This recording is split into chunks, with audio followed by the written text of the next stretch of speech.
Hello, friends. This is Dave Hurwitz, executive editor at ClassicsToday.com, here with fabulous concert programs number 34 and the last in our series of concert programs devoted to the 6 late masses of Joseph Haydn.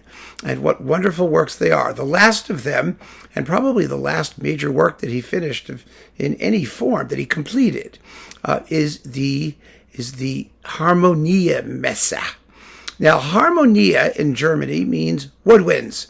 That's what the woodwind band was called, and it's called that because this mass uses the full complement of winds and brass, actually, and percussion that Haydn had available to him in the Esterhazy musical establishment of the day. So that means flutes, oboes, clarinets, bassoons, trumpets, horns, timpani, strings, chorus, soloists, the whole shebangy. And compared to the other masses, some of which had to make do with reduced forces, the ability of Haydn had to use those woodwind instruments is everywhere apparent. He really goes for it. They color the whole work, and it's absolutely splendid. You know, one of the fascinating things about Haydn is that he didn't lose any energy as he got older. In fact, he got younger as he got older. I mean, the Dona Nobis Pacem in this particular mass is one of the most joyous, ebullient shouts of thrilling cheer that you'll ever hear in your life. I mean, it has so much energy. You cannot believe that this is a guy who only a few years later would have to stop writing music because he suffered from arteriosclerosis and he began to lose his ability to focus and to concentrate. It's terrible, terribly, terribly sad for a guy who had so much youthfulness and fire. One thing about Haydn's music is that it never sounds old. It always sounds like the work of a young man, and the Harmoniemesse is no exception. In the last talk in this series, I talked about how Haydn used the Benedictus text, you know, blessed is he who comes in the name of the Lord, to express all the different ways in which you can come. It's all about movement, about verbs, you know, verbal motion.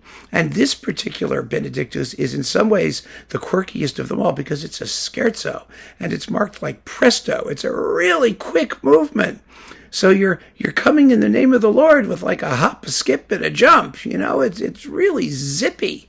Usually it's a very solemn, very, very inward setting of the text. But Haydn's just the opposite, because his concern is, what are all the ways to get you there, to get you in the name of the Lord, wherever you're going in the name of the Lord. And that's what makes this music so youthful and so much fun to listen to. It's just marvelous. And that is the feature work after the intermission. Now, before that, we have 2 pieces, 2 choral works of very different character. The first is Stravinsky's Requiem Canticles. Now, late Stravinsky is sort of an acquired taste because, you know, he famously decided to go atonal or 12-tone, and for some people that's like, you know, anathema. It doesn't bother me at all. I actually think that that kind of music is very, very appropriate to expressions of transcendental sentiment, because it's alienating, because it sounds strange and spacey, because it does not do the normal thing. It's just the opposite of Haydn. Haydn's liturgical music is all about humanity. It's the most humane religious music that exists. Stravinsky is definitely trying to space us out.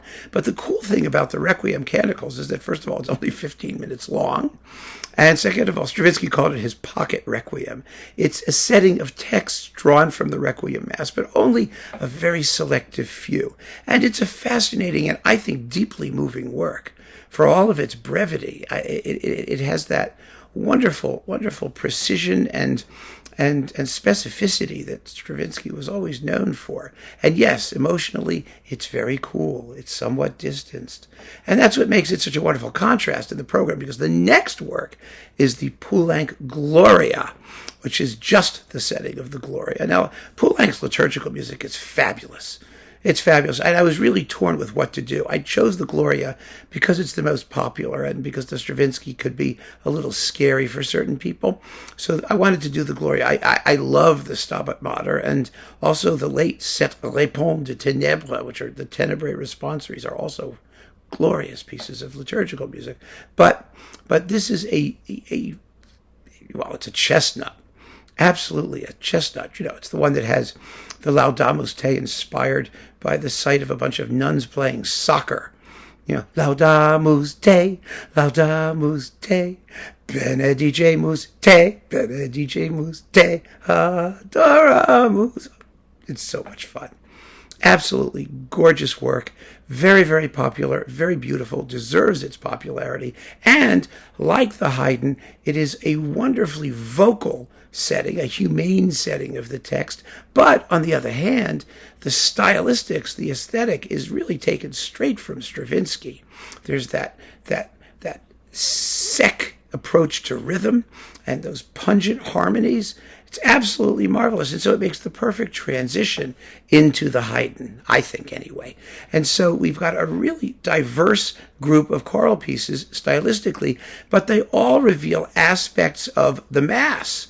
The Requiem Mass, the Gloria taken from the Mass, and Haydn, which is a complete setting of the Mass propers, the basic 5 sections of the Mass. So they are related in that sense, but very, very different musically and stylistically, which gives you a lot of variety to sink your ears into once you're listening to the program. And do give the Requiem Canticles a shot. I don't see anybody ever performing late Stravinsky liturgical music. And when they do, sometimes they're more apt to choose something like Threnody, which is tough. Let's face it, it's really tough. I mean, it's like bassoons and tenors. Ugh. But this is a great work. Well, so's Threnody in its way, I suppose, but it's a lot harder to get into. But this one is wonderful, and with these works, I think we have a very, very complete and comprehensive program that reveals the wonderful range of expressive and fascinating and transcendental contemporary choral works for concert performance, as these Haydn masses really, really are in so many ways. And that ends this particular series of fabulous concert programs. Coming up next is going to be the Magnard Symphony Cycle. So get ready. There's more to come. Keep on listening, friends. Thanks so much for joining me. Take care.